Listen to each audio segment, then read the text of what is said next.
আল্লাহ পাক বলছেন ওয়ামা খালাকতুল জিন্না ওয়াল ইনসা ইল্লা লিয়াবুদুন বা'দা আউযু বিল্লাহি মিনাশ শাইতানির রাজিম ওয়ামা খালাকতুল জিন্না ওয়াল ইনসা ইল্লা লিয়াবুদুন। আল্লাহ পাক আপনাকে আমাকে প্রথম যে দায়িত্ব দিচ্ছেন সেটা হচ্ছে এই, আমি মুসলিম আমি নারী হই, পুরুষ হই, যুবক হই, যুবতী হই, যেই হই না কেন, আল্লাহ পাক আমাকে বলছেন ওয়ামা খালাকতুল জিন্না ওয়াল ইনসা ইল্লা লিয়াবুদুন। দেখো, আমি জিন আর মানব জাতিকে শুধুমাত্র আমার ইবাদত করার জন্যই দুনিয়ায় পাঠিয়েছি, আর কোনো কারণ নাই। এই যে আল্লাহ পাক আমাদেরকে 60 বছর 70 বছর হায়াত দিয়েছেন, একটা কারণ, অনলি একটা, ইল্লা লিয়াবুদুন, যাতে আমরা আল্লাহর ইবাদত করতে পারি। আবার বোঝেন, আল্লাহ পাক আমাদেরকে দুনিয়াতে শুধু তার ইবাদত করতেই পাঠিয়েছে। আল্লাহ পাক এখানে একটা পরীক্ষায় ফেল করেছি হতাশ হয়ে আত্মহত্যা করতে পারেন নাই। আল্লাহ পাক এখানে একটা মেয়ের পিছনে ঘুরে জীবন নষ্ট করতে পারেন নাই। আল্লাহ পাক এখানে আমাদেরকে ধর্ষণের সেঞ্চুরি করতে পারেন নাই। আল্লাহ পাক এখানে আমাদেরকে অন্যায়ভাবে অন্যের সম্পদ আত্মসাৎ করতে পারেন নাই। মাদকের যে ভয়াল থাবা চলছে এর মধ্যে নেশায় বুধ হয়ে যাওয়ার জন্য আল্লাহ পাক আমাদেরকে পাঠান নাই। কি জন্য পাঠিয়েছে? পলিটিক্যাল মারামারি করতে আল্লাহ পাঠান নাই আমাদেরকে দুনিয়া। সোশ্যাল ক্ষমতার দ্বন্দ্বে লিপ্ত হওয়ার জন্য পাঠান নাই। মিলস, ইন্ডাস্ট্রিজ এন্ড ফ্যাক্টরিজের নেশায় বুধ হয়ে পরকাল ভুলে যাওয়ার জন্য আল্লাহ এখানে পাঠান নাই। আল্লাহ পাক একটা রিজনে পাঠিয়েছেন, অনলি একটা। এবং এই দায়িত্বটা আল্লাহ পাক কিন্তু কড়াই গন্ডায় উসুল করে নেবেন আমাদের কাছে। ভাববেন না আল্লাহ পাক এই পুরো মহাবিশ্ব খেলার ছলে সৃষ্টি করেছেন, এমন নয়। আল্লাহ পাক বলছেন আমি এই মহাবিশ্বকে খেলার ছলে সৃষ্টি করি নাই। ওয়ামা খালাকতুল জিন্না ওয়াল ইনসা, বলেন, ইল্লা লিয়াবুদুন, আমি শুধুমাত্র এবং শুধুমাত্র আমার ইবাদত করার জন্যে মানুষ আর জিনদেরকে সৃষ্টি করেছি। জিনকে আমরা দেখি না, আমাদের সাথে জিনরা আছেন। জিনের মধ্যে ভালো খারাপ আছে, ঠিক যেমন মানুষের মধ্যে ভালো খারাপ আছে। আর প্রত্যেকটা মানুষের সাথে একটা করে শয়তান জিন থাকে, যে মানুষকে খারাপ কাজে প্রলুব্ধ করে, যে নিজে খারাপ কাজ জোর করে করায় না, সে শুধু প্রলুব্ধ করে। সে বলে মাদকের মধ্যে শান্তি, ওয়াসওয়াসা দেয়, কাজটা বাস্তবায়ন করেন আপনি।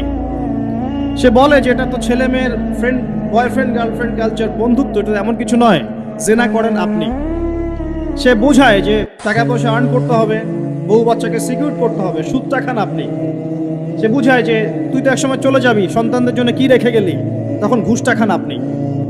সে বুঝায় যে অন্যের সম্পদ যদি আত্মসাৎও করি, শেষ বয়সে কাবা ঘরে গিয়ে হজ করে নিব, ব্যাস, দ্যাটস অল, আমার পুরো আমল নামা চকচকা হয়ে যাবে।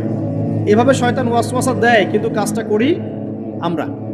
কোনো সময় কোনো সময় শয়তান দাড়ি টুপি পাগড়ি জুব্বাওয়ালা মানুষকেও নেক্সট স্রোতে ধোকা দেয়। কোন স্রোতে? এদেরকে বদ স্রোতে ধোকা দেয় না, নেক্সট স্রোতে ধোকা দেয়। সে একটা কাজকে কল্যাণ খায়ের মনে করেই এমন কিছু করে যেটা শয়তান তার সামনে ফুটিয়ে তোলে নেক হিসেবে, কিন্তু আসলে এর পিছনে একটা খারাপ উদ্দেশ্য ছিল।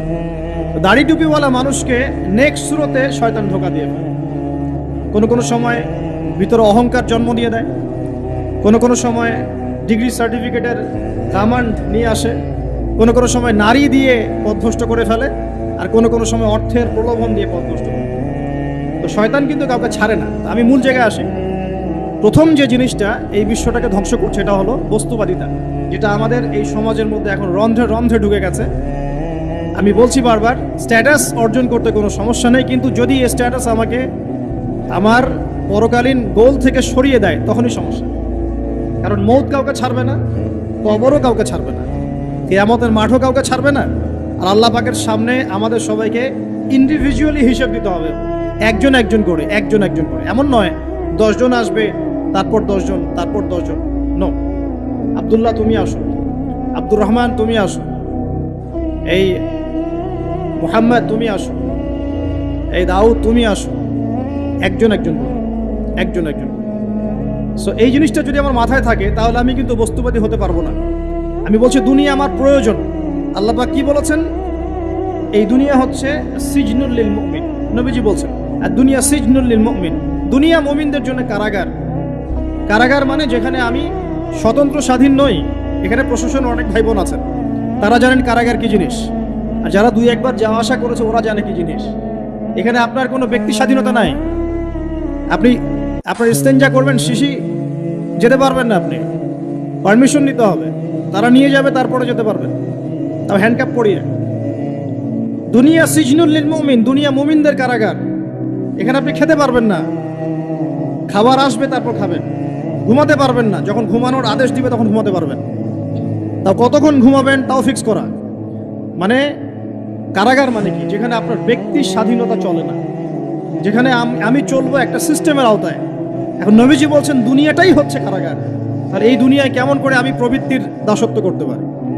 কেমন করে আমি আল্লাহকে ভুলে নামাজ বাদ দিতে পারি? কেমন করে জাকাত সেই কবে ফরজ হয়েছে, মিল ইন্ডাস্ট্রিজ ফ্যাক্টরিজ করেছি, জাকাত দেই না। রমজান মাস যায় আসে যায় আসে যায় আসে, রোজাও রাখি না, তারাবি পড়তে পারি না। কোরআন আমার সামনে মানুষ তেলাওয়াত করে, কোরআন আমার ঘরে পড়ে আছে, শেলফের উপরে ধুলাও আছে, শেলফের উপরে কোরআন ধুলাওয়ালা, ধুলো মাখা। কোরআন পড়ার তৌফিক হয় না, নবীর হাদিসগুলো চর্চা করার তৌফিক হচ্ছে না, ইসলামিক বইপত্র পড়তে পারি না। এই কারাগারের জীবনে বসি আমি একটা মেয়ের পিছনে দৌড়াচ্ছি, মাদক খাচ্ছি, জেনা করছি, কোনো সময় ধর্ষণ করছি, কোনো সময় সুদ খাচ্ছি, ঘুষ খাচ্ছি, দুর্নীতি করছি। এই কারাগারের জীবনে বসি, যেখানে আমার কোনো ব্যক্তি স্বাধীনতা নাই।